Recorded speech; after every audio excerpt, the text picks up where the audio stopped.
Sorry, I was just playing this game called How to Spot a Good Deal in Real Estate. I'm just kidding. That's not a thing. Listen, I work with a lot of people who are buying their house for the first time or the first time in a long time. And so I get this question a lot. They say, "Hey Ian, how do I know if this is a good deal?" They stress about it, they hesitate to put in an offer, and then boom, the house is gone to multiple offers. And they lose the house to someone else because they didn't take action. Today, we're gonna fix that.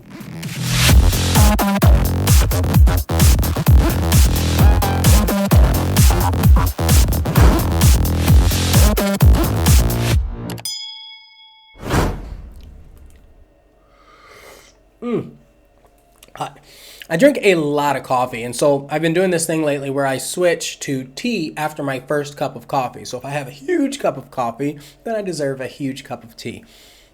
Anyway, so let's keep it light today with 4 ways you can spot a good deal on a home. Now, I do most of my work in Austin or some of the northern suburbs mostly, right? But in theory, this could apply anywhere.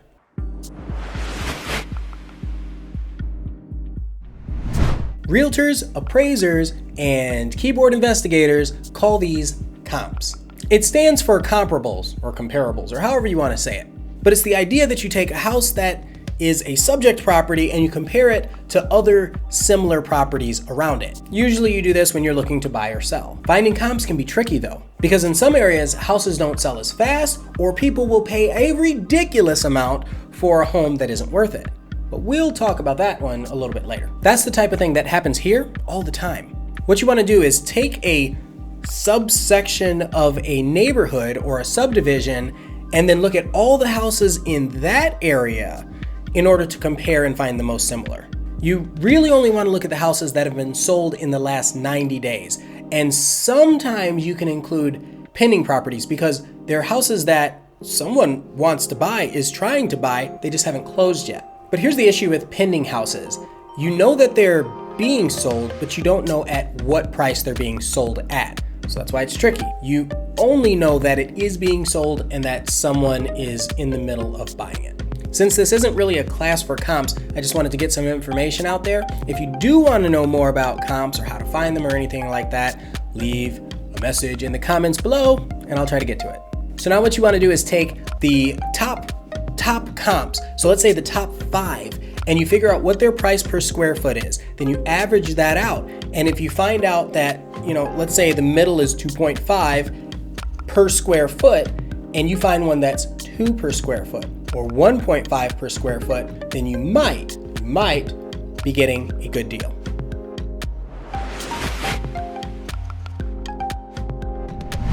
One of the things that really gets me, really grinds my gears, is that taxes and HOA can affect your mortgage payment. But a lot of people, they get these tunnel vision. They only see the sales price and maybe the interest rate. And that's not all there is to it. You remember this one movie about tunnel vision? It was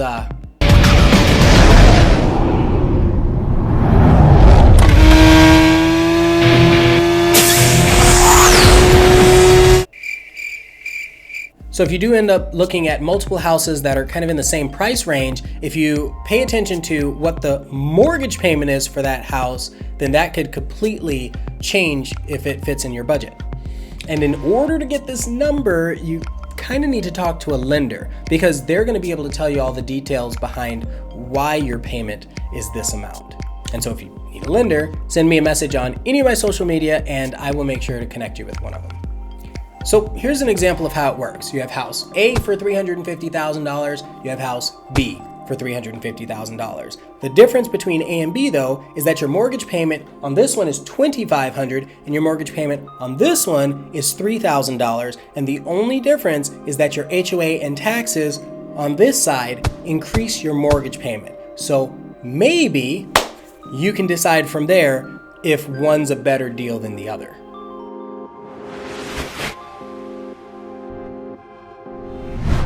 Fact: Zillow, or sites like it, can't give you all of the information you need to make an informed decision based on comps in an area. Let me explain. It's a beautiful website, But the thing is, Texas is a non-disclosure state, and I've mentioned this in other videos. Because it's a non-disclosure state, you don't have to share what you paid for your home. So sites like Zillow don't have all the information. They won't know.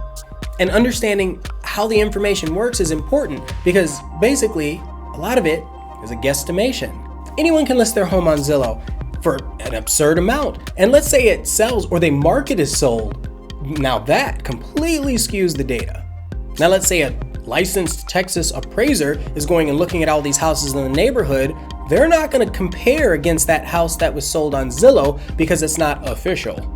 Or let's say there's another house where a mom wants to gift their house to a child, a son, for example, and they do it for $15,000. I know it's a crazy amount. I wish I had a house for $15,000, but they sell the house for $15,000. In real estate, in the professional realm, we call that an arm's length transaction. And then a lot of these websites, their algorithm doesn't support understanding what that means. And in this case, it means it was a gift, it was a relationship.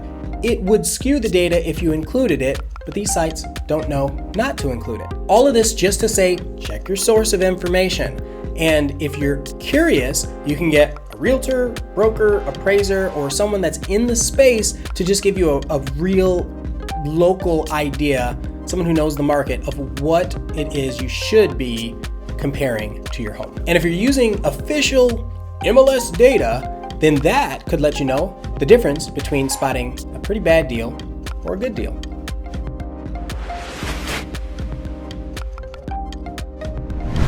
Here's a conundrum for you. Let's say you have a house that's listed at $400,000. It's probably only worth $200,000, but then it sells for $600,000. Understanding the value of that particular house can drastically change what someone pays for it, and that lets you know if it's a good deal or not, and that's why we end up in multiple offer situations. So in Austin proper, that same home could be bulldozed and turned into two $800,000 single family properties, but because they share the same lot, they call it a condo, and now you've made how much? So let's do the calculation here. You have a house for $800,000, you add another house for $800,000, you subtract the $400,000 list price, assuming it sold for that much, even though the comps around it say that it's only worth $200,000, but we ignore that number. That brings you to $1.2 million of value. So a good value, as you can clearly see, can be wrapped up in the intent that you have for the home. And that's one of those numbers that's just kind of hard to figure out. So sometimes if you're trying to figure out whether or not you're going to get a good deal, you have situations like this. So it really begs to question that you investigate what good means to you. Hopefully this helped you have a better understanding of, how to spot a good deal, kind of like the title says somewhere. So if I missed anything or miscalculated anything, please just let me know in the comments because I do check those, I do read those, and thank you so much for watching. Share this if you care about this, and have a great rest of your day. And don't forget to sub, so I'll see you later.